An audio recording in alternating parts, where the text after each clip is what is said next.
Bonjour et bienvenue dans les réalisations de Fachi, une émission au cœur des actions et réalisations du chef de l'État, Félix Antoine Tshisekedi Tshilombo, concrétisée dans toute la République démocratique du Congo et ailleurs par des initiatives privées et publiques.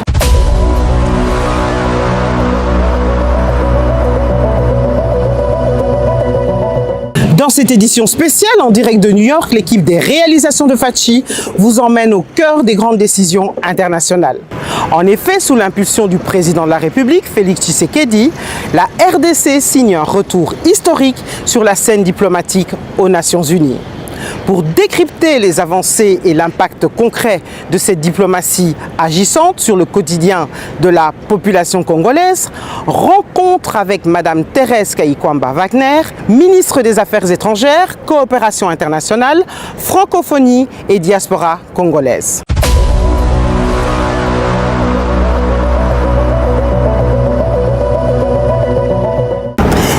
Excellence, Madame la Ministre, en tout cas, bonjour. Bonjour. Et merci. Enfin. On se retrouve à deux. Tout à fait. Merci, vous êtes full et vous avez consenti de nous accorder ce temps. Merci beaucoup. Alors, nous sommes au cœur des Nations Unies. On va un peu parler des avancées en matière de diplomatie. Mais avant tout, Madame Thérèse Kayikwamba Wagner, vue par elle-même, ça donne qui ? Une petite présentation. Alors, Thérèse Kayikwamba Wagner, c'est le nom. Je suis ministre des Affaires étrangères, de la coopération internationale, la francophonie et de la diaspora congolaise de la République démocratique du Congo. Le plus grand honneur de ma carrière professionnelle. Donc, c'est quelque chose, c'est une fonction que j'occupe depuis maintenant près de 2 ans ou un peu plus de 2 ans. Et c'est ça. Mon quotidien, c'est vraiment voir comment je peux servir la nation congolaise, représenter notre pays, montrer et raconter au reste du monde une histoire plus complète de la République démocratique du Congo, certes de ses défis, mais aussi de toutes les potentialités, de toutes nos richesses, à commencer par évidemment les Congolais et les Congolaises, notre plus grande richesse. Donc c'est ça. Alors un poste à responsabilité, tout de même, aux côtés de la Première ministre que nous saluons. Il y a des femmes qui vous admirent beaucoup, et j'en fais partie, et qui se disent « mais pour moi, c'est pas possible ». Elles vous regardent. Qu'est-ce que vous aimeriez leur dire ? C'est possible, c'est toujours possible. Et en fait, la grande différence, à mon avis, entre une femme et un homme, qui ont le même degré de compétence ou parfois même avoir des femmes plus compétentes que certains hommes, c'est que justement nous avons appris à nous poser cette question, à douter de nous-mêmes avant même que notre environnement doute de nous. Et donc il y a beaucoup de situations où je me dis ce n'est pas possible, mais parfois on n'a pas le choix, on ne peut pas dire non et on se retrouve à faire des choses auxquelles on ne s'attendait pas du tout et on se rend compte que c'est possible. Donc moi j'insiste toujours là-dessus. Jeune ou plus âgé, au début ou au milieu de la carrière, c'est toujours possible. Il faut foncer, il faut croire en soi et surtout, n'oubliez pas qu'autour de vous, vous avez toujours des familles, des amis qui sont là pour vous et c'est la preuve que tout est possible. Tout est possible d'être femme, d'être mère et de se réaliser et d'aller jusqu'au bout de ses rêves. Tout à fait. Alors, merci d'avoir répondu. C'est possible, mais ce n'est pas facile. Ah non. Je voulais juste le clarifier. Quand on dit c'est possible, ça ne veut pas dire que c'est un conte de fées. Il faut s'organiser. Tout à fait. Beaucoup d'organisation. La fameuse sculpture ici, la statue, vous avez insisté, c'est votre statue préférée. Alors, parlez-moi un peu de cette œuvre d'art qui est magnifique. Alors, il y en a plusieurs qui sont magnifiques ici au Conseil des Nations Unies, aux Nations Unies, pardon. Parlez-nous un peu de cette œuvre qui est juste magnifique, hein. Justement. Ça me rappelle un peu David et Goliath d'ailleurs. Oui, tout à fait. Donc en fait, c'est Saint Grégoire qui est en train d'abattre ou de tuer un dragon. Et la sculpture est par un artiste russe et donc c'est la Russie qui a donné cette œuvre comme cadeau aux Nations Unies. Comme vous l'avez dit, ici aux Nations Unies, vous allez voir beaucoup de sculptures, d'œuvres d'art, et ce sont des cadeaux que les États membres font aux Nations Unies et qui, d'une manière ou d'une autre, racontent une histoire sur les Nations Unies, sur les valeurs des Nations Unies. Et donc cette sculpture qui montre en fait la victoire du bien contre le mal est illustré par le Saint Grégoire qui est en train de tuer le dragon. Mais ce qui est encore plus intéressant, c'est que ce dragon, il est fait de fragments de fusées et de missiles. Et donc ça montre aussi comment, hors de quelque chose d'aussi affreux que la guerre, et là il s'agit de quelque chose qui a été créé après la guerre froide, le bon peut toujours ressurgir. Et je trouve que c'est quelque chose qui est extrêmement puissant, qui montre aussi la puissance des Nations Unies, la promesse des Nations Unies, la promesse de la résilience. Et c'est pour moi aussi la beauté des Nations Unies, parce qu'en fait, il y a des pays qui ont tous des destins différents, mais on arrive à s'identifier avec certains moments, certains chapitres de leur histoire. En tant que Congolaise, moi, c'est quelque chose qui me parle, qui me dit beaucoup. En même temps, ça m'interpelle parce que la République démocratique du Congo n'a pas encore donné d'œuvre, mais nous sommes en train de travailler dessus avec son Excellence Madame la ministre de la Culture. Et je pense que tout au plus tard, dans une année, dans un an, on pourra se retrouver ici, certainement pour célébrer le fait que après 81 ans des Nations Unies, la République démocratique du Congo sera aussi présente avec une œuvre d'art. Donc, magnifique. C'est la petite histoire. La petite histoire qui est la petite histoire qui est grande, hein, finalement. Tout à fait. Et nous sommes en train d'écrire la nôtre d'ailleurs. Alors, revenons-en au Conseil de sécurité des Nations Unies. Waouh, 30 ans après, on a la présidence. C'est juste, franchement, lorsque je suis rentrée dans l'hémicycle, franchement, ça fait une sensation extraordinaire, et de voir tout ce respect. Parce que j'ai remarqué que chaque pays membre vous félicitait, etc.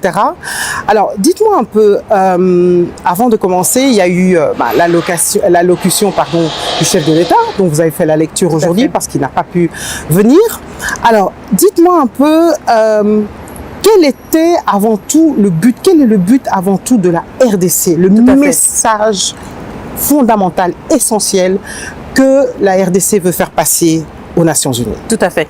Il y a plusieurs messages, mais aujourd'hui et pendant cette présidence, le message était un message sur l'importance des ressources naturelles comme vecteur de paix et de sécurité internationale. Donc il faut se rappeler que le Conseil de sécurité a pour vocation, comme seul organe au monde, de préserver la paix et la sécurité internationale. Il n'y a aucun organe qui a une mission aussi sacrée que celle-là. Cependant, nous rendons compte en tant que République démocratique du Congo que quand on parle de ressources naturelles, on en parle surtout dans les autres piliers des Nations Unies. Le pilier du développement, le pilier des droits humains. Et c'est tout à fait pertinent. Mais dans notre vécu, nous savons aussi que quand on parle de ressources naturelles, elles peuvent être la source des recettes avec lesquelles nous bâtissons un pays plus grand, plus fort, au service et à l'écoute de sa population, tout comme elles peuvent être utilisées pour alimenter la souffrance, alimenter des groupes armés, l'instabilité, l'insécurité. Et donc, le message aujourd'hui, c'était ça. Le Conseil de sécurité a la responsabilité de veiller sur la paix et la sécurité internationale, ne peut plus se voiler la face et dire que les ressources naturelles sont uniquement une question de développement ou uniquement une question des droits humains. C'est aussi une question de paix et de sécurité internationale.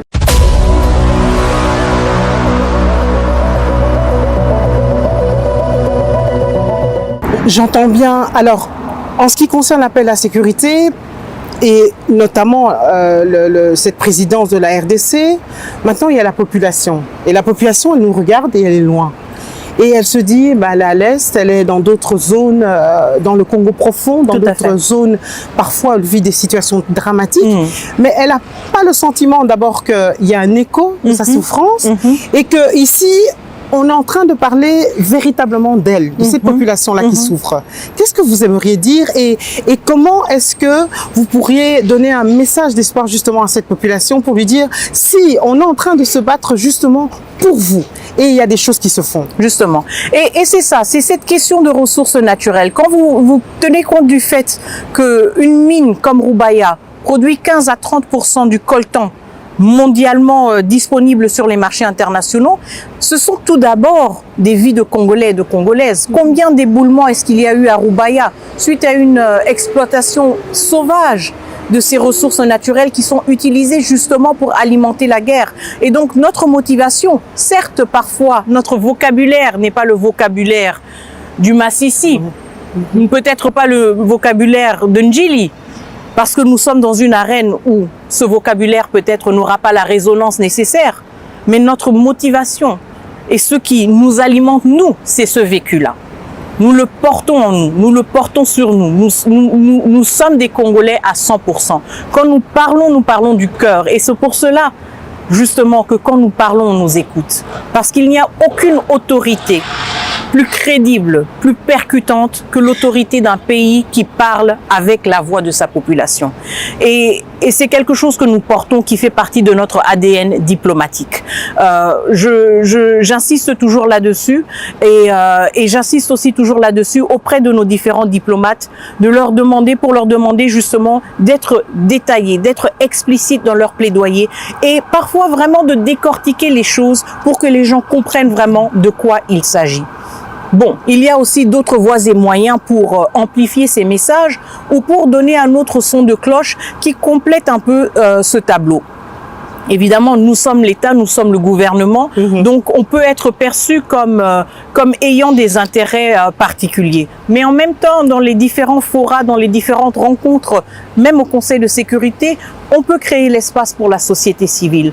Peut-être que ce n'était pas le cas pendant cette réunion-ci, mais il y a eu des réunions du Conseil de sécurité spécifiquement sur la RDC où des représentantes de la société civile ont parlé. Pas du tout en coordination avec le gouvernement ou avec la mission permanente, mais quand même qui ont porté la voix des Congolais et des Congolaises de leur manière. Et donc, notre responsabilité, c'est aussi celle-là, de créer cet espace où on peut dire, nous, le gouvernement, voyons les choses de cette manière, mais nous devons aussi donner l'occasion, l'opportunité aux femmes, aux jeunes, aux représentants de la société civile de s'exprimer et de partager leur lecture des choses devant cette institution qui a cette lourde responsabilité. Ok, merci beaucoup en tout cas pour la précision. Alors, la diplomatie agissante, on est en plein dedans, c'est une volonté du chef de l'État, la diplomatie agissante, et elle l'est. Maintenant, elle l'est notamment grâce à cette présidence au Conseil de sécurité, mais grâce aussi à des résolutions, à des décisions qui ont été prises notamment ici. Tout à fait. Est-ce qu'on peut revenir sur certaines? Et par rapport à ceux qui disent non, mais on a l'impression qu'aucune de ces résolutions font avancer les choses. Qu'est-ce que vous pourriez dire? Donc revenir peut-être à certaines de ces résolutions importantes, en tout cas les fondamentales, et elles le sont toutes, d'accord, mais bon, les principales, et aussi pour ceux qui ont l'impression que ça ne résout rien, ça ne change rien. Tout à fait. On est toujours au même point. Tout à fait. Et ça, je comprends tout à fait. Je comprends cette frustration parce que, vous savez, le monde, il fonctionne à des temps différents. Et c'est ça qui est toujours extrêmement frustrant. Je pense que si vous parlez à mon collègue, le ministre de la Défense, sa perception d'un résultat et de combien de temps il faut pour qu'un résultat se matérialise est toute une autre perception que dans mon cas en tant que diplomate. Même chose avec peut-être mon collègue de l'économie nationale. Donc on est toujours si vous voulez, dans des efforts qui s'articulent sur des périodes de temps qui parfois sont ressenties comme trop longues ou trop courtes. C'est un processus. C'est un processus. Et pour les populations, évidemment, surtout celles qui sont affectées, ça semble long et c'est long. Ça ne semble pas seulement long, c'est long. C'est long et c'est inacceptablement long. Un jour d'occupation de plus et un jour de trop. En même temps, malheureusement, dans les sphères diplomatiques, vous êtes dans un conseil de sécurité avec 14 autres pays qui, eux tous, sont en train de chercher l'équilibre entre leurs propres urgences, entre leurs propres pressions. Et c'est ce qui nous pousse parfois à articuler nos attentes et à les décliner dans un environnement justement qui ne fonctionne pas à notre rythme et qui n'a certainement pas notre sens de l'urgence. Est-ce que cela veut dire qu'il n'y a pas de résultat? Non. Et donc, en tant que résultat, je voudrais surtout revenir sur la résolution 2773, résolution du Conseil de sécurité qui a été adoptée l'an passé, mais aussi à la résolution du Conseil des droits de l'homme qui a pris la décision d'établir une commission d'enquête indépendante sur les crimes graves, les crimes de guerre et les crimes d'humanité perpétrés pendant les dernières années du conflit en République démocratique du Congo. Je pense que ce sont deux exemples très tangibles de changement. Déjà, c'est la première fois qu'une résolution des Nations Unies parle explicitement du rôle du Rwanda en République démocratique du Congo depuis, si je ne me trompe pas, 2005 ou 2000. Donc ça nous a pris 20 ans de travail pour arriver à ce point où le Conseil de sécurité ne pouvait plus se voiler la face, devait sortir de son joli vocabulaire où il y avait toujours des équivalences qui étaient tirées sans pour autant parler explicitement des acteurs, à part de la RDC, pour vraiment assumer la responsabilité de dire le Rwanda joue un rôle ici et le Rwanda a des troupes en République démocratique du Congo. Ça déjà, c'est l'histoire. Ça déjà, c'est un fait qui n'est plus contestable. Et ça change tout à fait votre rapport de force dans une négociation diplomatique, de pouvoir dire le Conseil de sécurité le reconnaît. Nous ne sommes plus dans un débat d'opinion. Ce n'est pas mon avis. J'ai l'impression qu'il y a des... Non, il y a des Rwandais. Et je n'ai pas l'impression qu'ils n'ont rien perdu au Congo. Je sais qu'ils n'ont rien perdu au Congo. Et je n'ai pas l'impression qu'ils devraient partir. Ils doivent partir. Et le Conseil de sécurité le leur dit. Apporté. Justement. Et ça, c'est déjà un premier résultat. La commission d'enquête au niveau du Conseil des droits de l'homme, c'est très important parce que ça veut dire qu'il y a une commission qui va documenter ces violations, qui va pouvoir, peut-être pas dans l'immédiat, mais nous donner les éléments pour une redevabilité, pour une justice, pour justement traduire en justice ceux et celles qui se sont rendus coupables des pires violations des droits humains qu'on peut s'imaginer pendant une période justement extrêmement difficile pour le pays. Et pour surmonter tout cela, on aura besoin de justice, on aura besoin de la vérité, on aura besoin de la transparence et on aura aussi besoin de réconciliation. Donc tout cela sont des éléments extrêmement critiques. Est-ce qu'ils se matérialisent aussi vite qu'on le voudrait ? Malheureusement non. Mais les choses bougent. Les choses bougent. Les choses bougent. Les choses bougent, même pour un contexte aussi lourd que les Nations Unies. Alors justement, avant de terminer, les personnes nous regardent. Alors, un des engagements majeurs du chef de l'État, c'est plus de sécurité pour tous. Où en est-on, s'il vous plaît? Et que faire en plus pour pérenniser, pour dans la durée, pour garder cette place qu'on a aujourd'hui et cette voix forte qu'on a aujourd'hui. Donc, où en est-on et comment faire pour pérenniser? Tout à fait. Alors, pour nous, c'est évidemment une réforme de notre appareil diplomatique. Quand vous voyez que nous avons été absents du Conseil de sécurité pendant 30 ans, évidemment, c'est lié au fait aussi que le Conseil de sécurité lui-même, dans sa structure, n'est pas vraiment structuré de manière à ce qu'on ait une place à la table aussi souvent que cela, mais aussi c'est lié au fait que la République démocratique du Congo, quand même d'un point de vue diplomatique, était assez timide, si on veut le dire de manière positive, ces dernières années. Et donc pour nous, le Conseil de sécurité, ce n'est pas le finish line. Non, en fait, ça, c'est le début. Ça, c'est le début. Donc, quand on nous voit là-bas et on entre dans la salle et tout le monde se retourne parce que la RDC est là, c'est pas seulement pour 2 ans. Maintenant, c'est pour toujours. Et donc, on est en train de jeter les bases pour une diplomatie encore plus robuste. Une diplomatie ancrée qui ne se limite pas à des mandats dispersés, individuels, isolés parfois les uns des autres. Une diplomatie qui s'articule à travers une cohérence et une vision diplomatique. C'est la raison pour laquelle je suis en train de piloter au niveau du ministère des Affaires étrangères notre politique extérieure. Comment est-ce que nous voyons le monde en 2026? Comment est-ce que le monde nous voit? Et comment est-ce que nous allons avancer dans ce monde? Assumer notre rôle pleinement et voir comment ça se décline maintenant à travers la structure administrative qui est le ministère des Affaires étrangères et à travers évidemment tous ces démembrements qui sont les ambassades. Alors, la diplomatie agissante, eh bien, c'est également au travers de la culture, du sport. 30 ans après le Conseil de sécurité, 52 ans après le mondial, 8e de finale, très bien. Pas mal. D'ailleurs, ici on voit aussi, c'est aussi du soft power. L'importance de ce soft power que vous avez d'ailleurs au travers de votre présence dans les vestiaires lorsque l'équipe de la RDC a terminé son match, au travers de ce soft power, quel serait le message, comment utiliser ce soft power et quel serait le message que vous invitez à tous les sportifs, à tous ceux qui sont dans la culture, les musiciens et autres, à faire passer le message? Comment? Alors, la richesse du soft power, c'est que le soft power vous permet à vous inviter dans la vie de personnes avec lesquelles vous n'auriez peut-être pas beaucoup de choses en commun sur quelque chose qui vous relie, qui n'a rien à voir avec la politique. Le foot, la musique, l'art, les jeux, le sport, d'autres sortes de sports. Et donc, c'est justement ça. Ça vous permet d'avoir un terrain d'entente qui est beaucoup plus neutre, beaucoup plus convivial, mais qui vous permet aussi de partager une partie de votre identité qui très souvent n'apparaît pas dans les médias, sur laquelle on ne parle pas nécessairement, et qui permet aux autres de vous apprécier et de vous connaître dans une autre lumière. Et je pense que ça nous invite à plus d'empathie. Ça nous invite à une plus grande proximité. Quand on se rencontre sur un terrain de foot ou quand on se rencontre dans un stade, c'est tout autre chose quand la personne ensuite raconte de sa vie et raconte d'où elle vient, peut-être de la merveilleuse vie que cette personne a, peut-être des défis que cette personne a, mais le fait que ce message passe d'une manière beaucoup plus humaine veut dire aussi que le Congo est raconté autrement, autre part.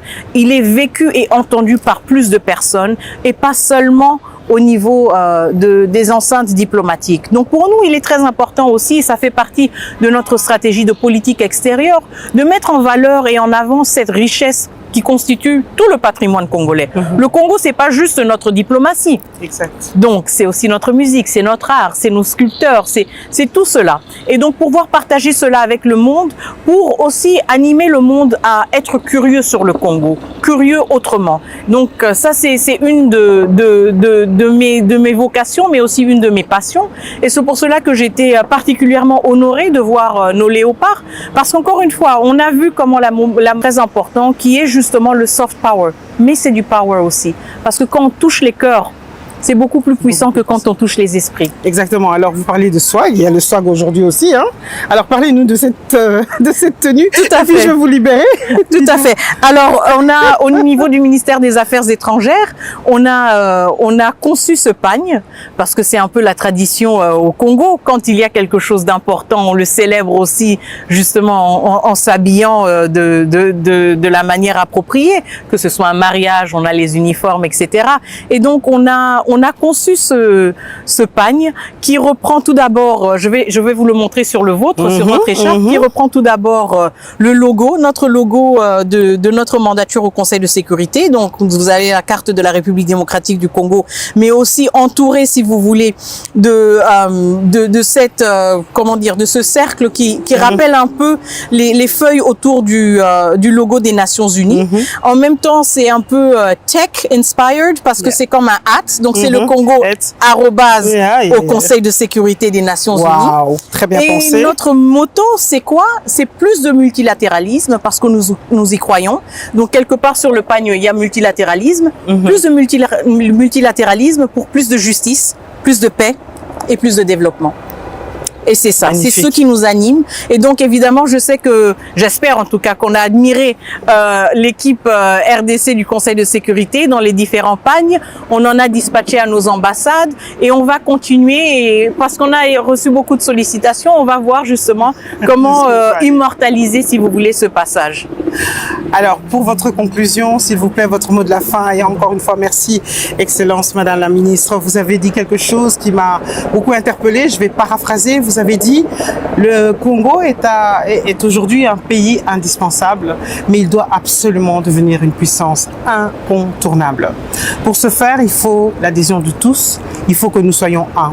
Alors, votre message à la population congolaise, mais également à la diaspora, qui est un peu frileuse de temps en temps. Non, mais il n'y a rien à faire au Congo, on n'a rien à faire, surtout les Américains ici, non. C'est ici qu'il y a l'argent. Quel serait votre message pour les encourager une fois de plus? Alors, notre message, il est clair.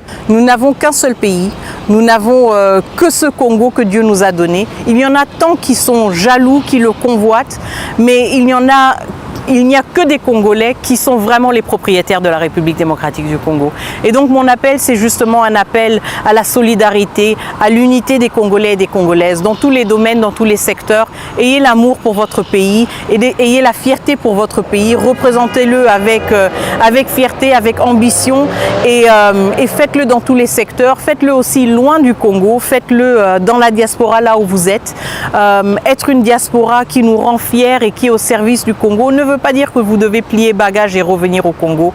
Vous nous rendez fiers en étant professionnels, vous nous rendez fiers en étant les meilleurs dans vos secteurs et nous savons que vous êtes là. Évidemment, en tant que ministre des Affaires étrangères et de la diaspora congolaise, j'ai une responsabilité particulière, mais je prépare aussi beaucoup de choses pour reconnaître cette diaspora, pour mieux travailler avec elle, pour mieux la valoriser et mieux l'entendre. Et donc, j'ai hâte de voir aussi, comme c'est tout le temps le cas, qu'on soit en dehors de la RDC ou qu'on soit en République démocratique du Congo, hâte de voir comment vous, les Congolais, les Congolaises, continuez à nous rendre fiers, continuez à être résilients, en particulier ceux et celles dans les zones occupées. Nous sommes toujours avec vous. Nous vous avons toujours dans nos cœurs, dans notre esprit. Vous êtes la raison pour laquelle nous nous battons et nous allons continuer à nous battre. Nous sommes un et rien ne va nous séparer. Merci beaucoup.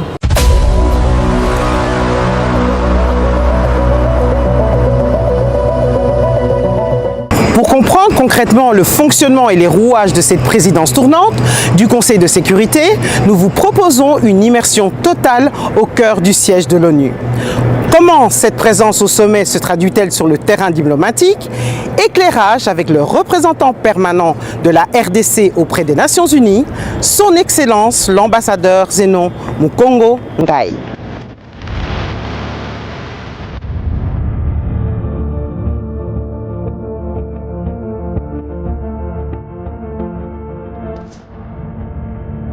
Je suis l'ambassadeur Zenon Mukongo, représentant permanent de la République démocratique du Congo auprès des Nations Unies, ancien avocat au barreau de Lubumbashi et ancien assistant à la faculté de droit de l'université de Lubumbashi.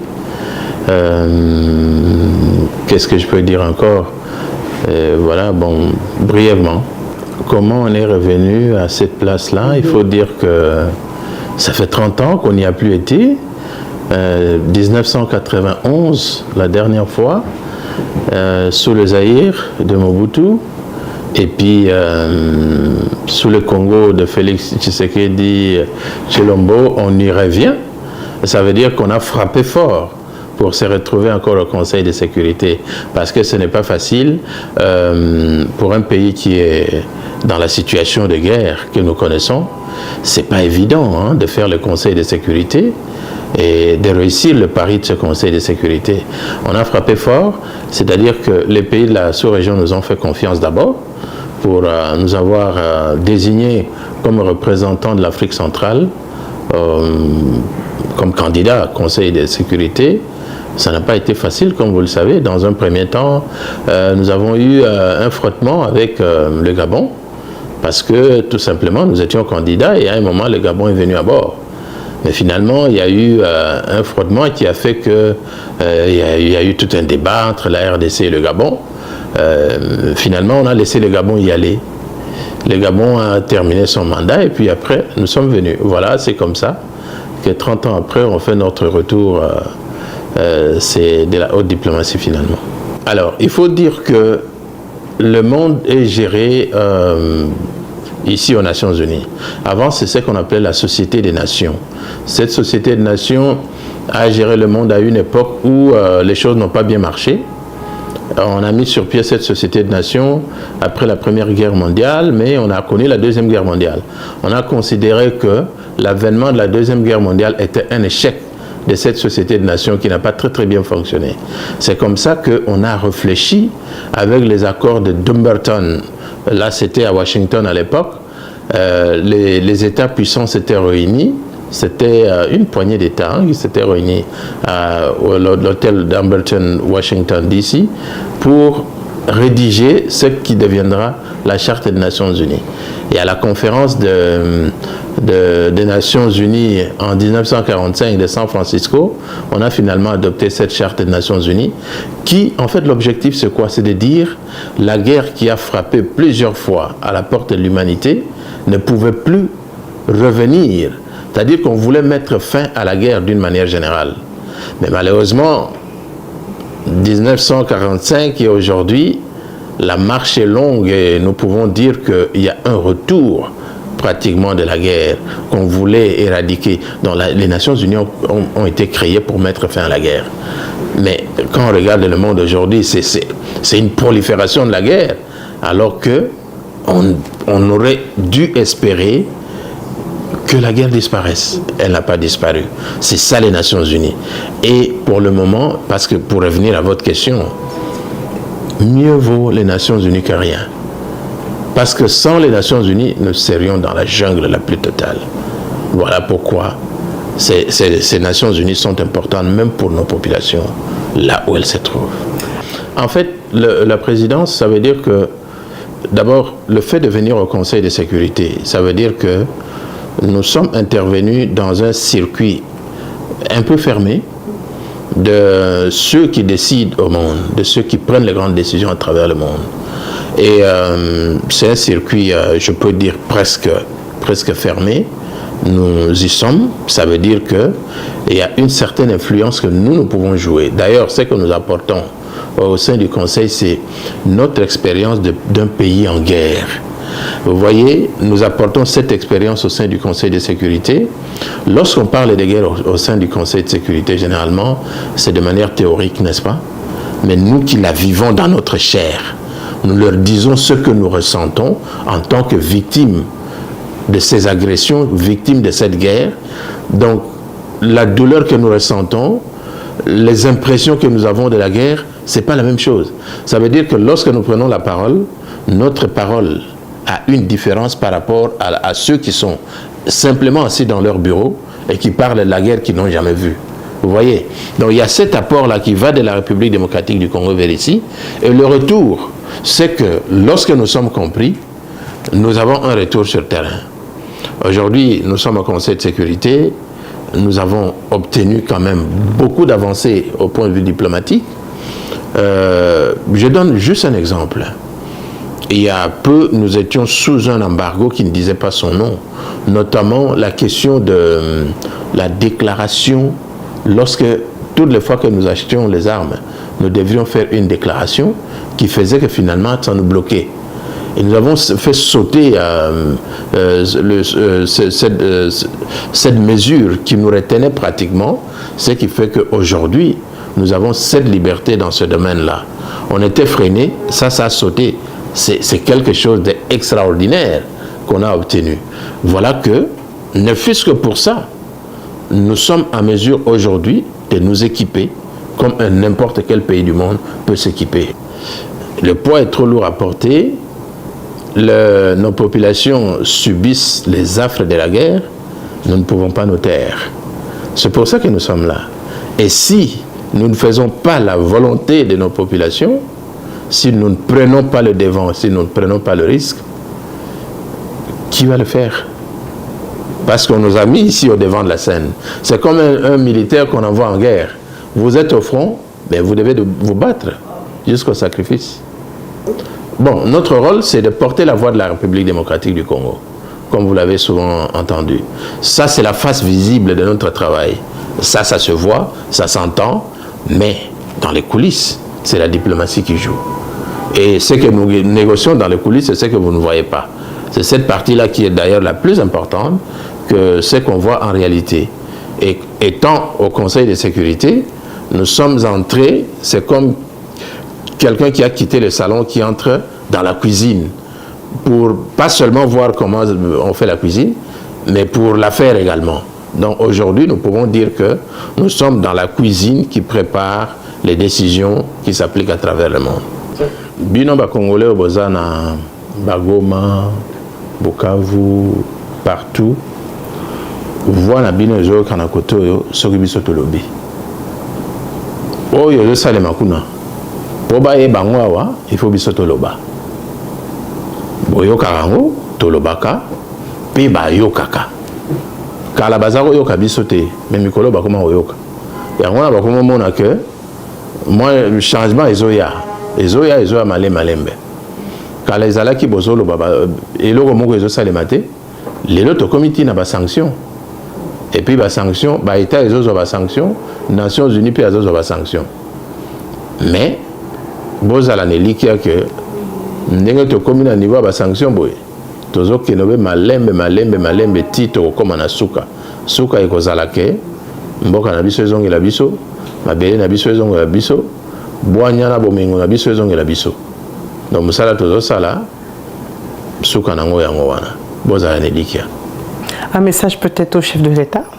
Excellence, nous allons nous battre ensemble, jusqu'au bout. C'est tout ce que je peux dire.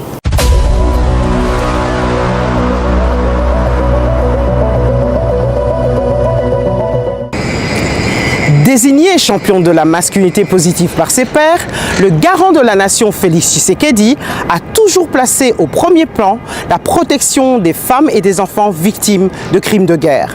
Une priorité majeure également portée au sommet des Nations Unies par la première ministre Judith Suminwa Tuluka. Comment s'inscrit ce combat essentiel sur la scène internationale? Réponse avec la représentante permanente adjointe de la RDC auprès des Nations Unies, son Excellence l'ambassadeur Jocelyne Kabengele Lukundula.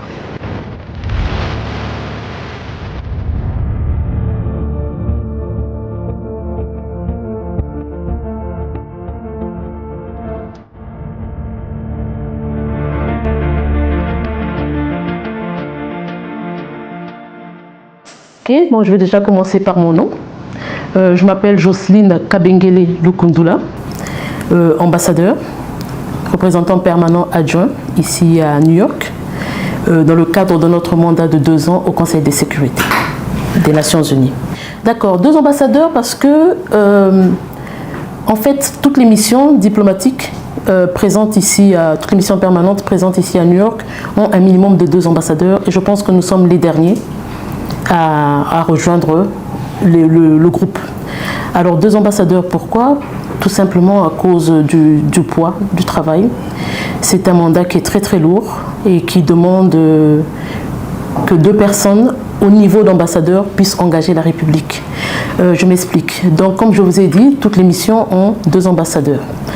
Parce qu'il arrive très souvent que nous ayons des réunions qui se tiennent simultanément où seuls des ambassadeurs peuvent participer. C'est vrai que nous avons nos experts, les diplomates, qui préparent nos réunions, qui nous aident un peu au jour le jour à faire notre travail convenablement. Mais hélas, ils ne sont pas à même de pouvoir représenter et engager la République dans ce multilatéralisme.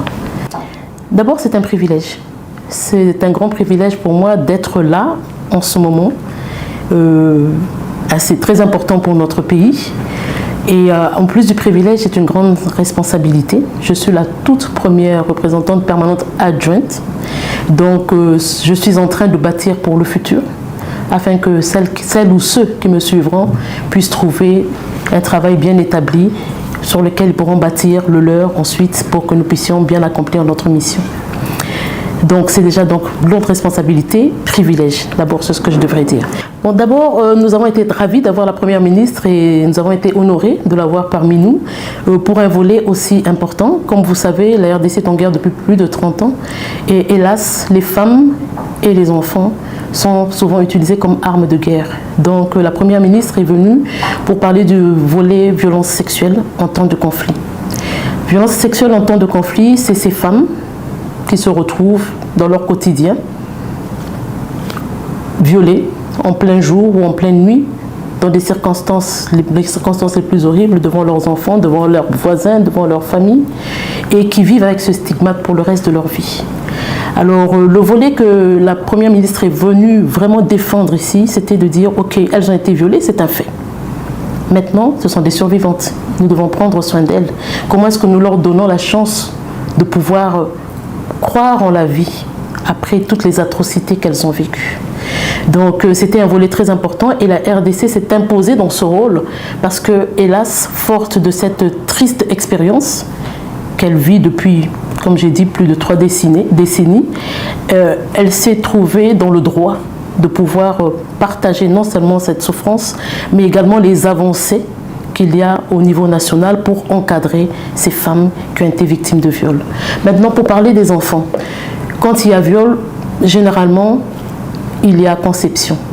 Donc, nous avons des enfants qui sont issus de ce viol, qui sont perçus dans la communauté comme les enfants de la honte. Parce qu'on sait que leur maman avait été violée, le papa est inconnu, on ne sait même pas exactement qui est le papa de toutes les façons, parce que généralement, ce sont des viols collectifs, hélas. Et il faut donner une identité à ces enfants. Donc le but, toujours en voulant s'occuper des survivants, c'est de donner à ces enfants la possibilité d'avoir un acte de naissance, d'avoir une identité qui va les accompagner afin qu'ils puissent compter et bien sûr les remettre à l'école, prendre en charge leur état psychologique qui est vraiment entamé du fait de la stigmatisation et de leur donner, comme je dis pour les femmes, le droit de croire en la vie. Bamama tobosani binote. Bitumba o biso tozali ko bunda awa na Nations Unies na Conseil de sécurité ezali pona koyebisa bino que biso bamama tozali na bino tozali wana pona kopesa bino espoir ya koyeba que après ba viol la vie existe. Tozali wana pona koyebisa bino que mokonzi ya mboka abosani bino te azosala nyonso po bozala encadré. Walingi kotanga atanga, walingi kobandamo commerce abandi pour reprendre goût à la vie. Et je voudrais dire à toutes ces dames, ces championnes qui encadrent ces femmes violées, que votre travail est un travail noble. Parce qu'il n'y a pas mieux qu'une femme avec toute sa sensibilité pour comprendre ce que vit sa sœur en face d'elle, qui a été violée, qui est déplacée de guerre, qui ne connaît même plus sa maison en fait, qui a tout perdu en un jour, en un claquement de doigts. Et j'aimerais vraiment vous féliciter, vous dire que nous sommes également derrière vous. Nous parlons de survivantes parce que vous êtes là et vous êtes sur le terrain. Vous êtes le relais de ce que nous faisons ici comme travail. Le relais qui va permettre que nos sœurs, nos filles, dont la vie a été interrompue du fait de ces viols, ont encore droit au chapitre. Ce sont des citoyennes congolaises à part entière. Elles ne doivent pas vivre dans la honte. Elles ne doivent pas vivre cachées. Elles ont le droit de vivre à visage découvert, espérer, entreprendre et tout simplement vivre.